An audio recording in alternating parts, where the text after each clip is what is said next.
1 अप्रैल 2026 से देश भर में कई बड़े नियम बदलने जा रहे हैं और इनका सीधा असर आम आदमी की जेब, खर्च, टैक्स प्लानिंग, बैंकिंग फैसलों और रोजमर्रा की जिंदगी पर पड़ने वाला है। नया वित्त वर्ष शुरू होते ही कई ऐसे बदलाव लागू होंगे जिन पर ध्यान देना बेहद जरूरी है, क्योंकि अगर आप समय रहते इन्हें नहीं समझते तो आपको आर्थिक नुकसान भी उठाना पड़ सकता है।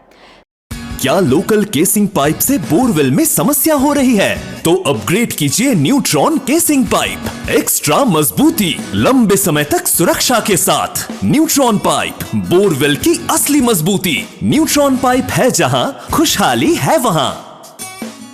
सबसे पहले बात करें एलपीजी सिलेंडर की, तो हर महीने की पहली तारीख को ऑयल मार्केटिंग कंपनियां गैस सिलेंडर के दामों की समीक्षा करती है और 1 अप्रैल को भी घरेलू और कमर्शियल एलपीजी की कीमतों में बदलाव संभव है। हाल ही में घरेलू सिलेंडर की कीमत में 60 रुपए तक की बढ़ोतरी हो चुकी है, जिसके बाद कई शहरों में इसकी कीमत 900 रुपए के पार जा चुकी है। ऐसे में अप्रैल की शुरुआत में अगर कीमतें फिर बढ़ती है तो इसका सीधा असर रसोई के बजट पर पड़ेगा।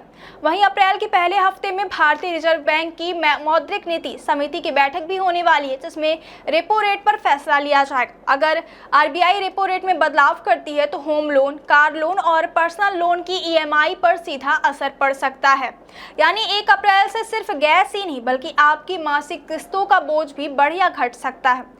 लेकिन सबसे बड़ा बदलाव टैक्स सिस्टम में देखने को मिल सकता है। जानकारी के मुताबिक 1 अप्रैल से नया इनकम टैक्स एक्ट लागू किया जा सकता है, जो पुराने इनकम टैक्स एक्ट की जगह लेगा। इसका उद्देश्य टैक्स नियमों को आसान, सरल और ज्यादा व्यवस्थित बनाना बताया जा रहा है। इसके तहत आईटीआर फाइलिंग की कुछ अहम तारीखों में बदलाव किया गया है। ITR 3 और ITR 4 के तहत आने वाले नॉन ऑडिट टैक्स पेयर्स के लिए अब रिटर्न फाइल करने की आखिरी तारीख 31 अगस्त तय कर दी गई है, यानी अब टैक्स पेयर्स को थोड़ा ज्यादा समय मिलेगा। वहीं रिवाइज्ड रिटर्न भरने की अंतिम तारीख 31 मार्च कर दी गई है। इसका मतलब यह है कि टैक्स पेयर्स पेनल्टी के साथ 31 मार्च तक संशोधित रिटर्न भर सकेंगे, जबकि बिना पेनल्टी के रिटर्न फाइल करने की सीमा 31 दिसंबर तक रहेगी। इतना ही नहीं, ITR फॉर्म में अब असेसमेंट ईयर की जगह टैक्स ईयर शब्द लिखा दिखाई देगा, जो टैक्स फाइलिंग की भाषा को और आसान बनाने की दिशा में बड़ा कदम माना जा रहा है।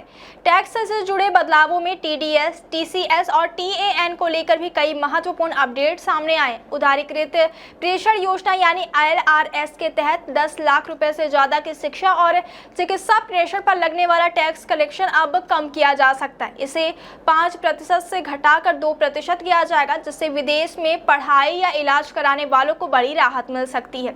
विदेशी टूर पैकेज पर भी अब 2% TCS लागू होगा। इसके अलावा मोटर एक्सीडेंट क्लेम ट्रिब्यूनल के तहत मिलने वाले मुआवजे पर अगर कोर्ट की ओर से ब्याज दिया जाता है तो उस ब्याज पर अब TDS नहीं काटा जाएगा। कर्मचारियों को मिलने वाले TDS से राहत भी दी जा सकती है। एक और बड़ा बदलाव यह है कि गैर निवासी अब पैन लिंक्ड चालान के जरिए TDS जमा कर पाएंगे, जिससे टैन की जरूरत लगभग खत्म हो जाएगी। टैक्स छूट के मोर्चे पर भी नियम बदलने जा रहे हैं। आर्म्ड फोर्सेस की पेंशन पर मिलने वाली टैक्स छूट अब सभी को नहीं मिलेगी। अब यह छूट सिर्फ उन्हीं सैन्य कर्मियों को दी जाएगी जिन्होंने शारीरिक अक्षमता के कारण सेवा छोड़ी है। हालांकि दूसरी ओर एजुकेशन और हॉस्टल से जुड़े मामलों में भी राहत दी गई है। शिक्षा भत्ता अब बढ़ाकर 3000 रुपए प्रति छात्र छात्रा और हॉस्टल एक्सपेंशन 9000 रुपए प्रति छात्र छात्रा किया जा सकता है, जिससे परिवारों को कुछ राहत मिलेगी। पैन कार्ड से जुड़े नियम भी सख्त होने जा रहे हैं। अगर कोई व्यक्ति साल भर में 10 लाख रुपए से ज्यादा का लेन देन करता है तो पैन देना जरूरी होगा। 5 लाख रुपए से अधिक कीमत का वाहन खरीदने पर पैन देना होगा। महंगे होटल बुकिंग पर भी पैन की जरूरत पड़ सकती है और अगर कोई प्रॉपर्टी डील 20 लाख रुपए से अधिक की होती तो वहां भी पैन अनिवार्य हो जाएगा। यानी अब बड़े खर्च और हाई वैल्यू ट्रांजैक्शन पर आयकर विभाग की नजर और कड़ी होगी। वहीं ट्रेन टिकट कैंसिलेशन रिफंड के नियमों में भी बड़ा बदलाव होने जा रहा है, जो यात्रियों के जेब पर असर डालेगा। 1 अप्रैल से अगर कोई यात्री ट्रेन रवाना होने से 72 घंटे पहले टिकट कैंसिल करता है तो उसे सबसे ज्यादा रिफंड मिलेगा।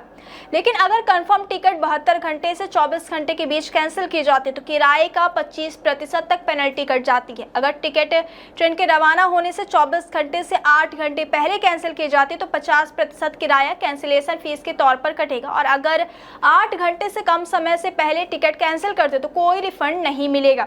कुल मिलाकर 1 अप्रैल 2026 से लागू होने वाले ये नए नियम आपके रसोई, आपके जेब, आपके टैक्स, आपकी यात्रा और आपकी EMI हर चीज को प्रभावित करने वाले हैं। इसलिए नया वित्त वर्ष शुरू होने से पहले इन सभी बदलावों को समझना और अपनी फाइनेंशियल प्लानिंग को अपडेट करना बेहद जरूरी है, ताकि आप नुकसान से बचें और नए नियमों का फायदा सही समय पर उठा सकें।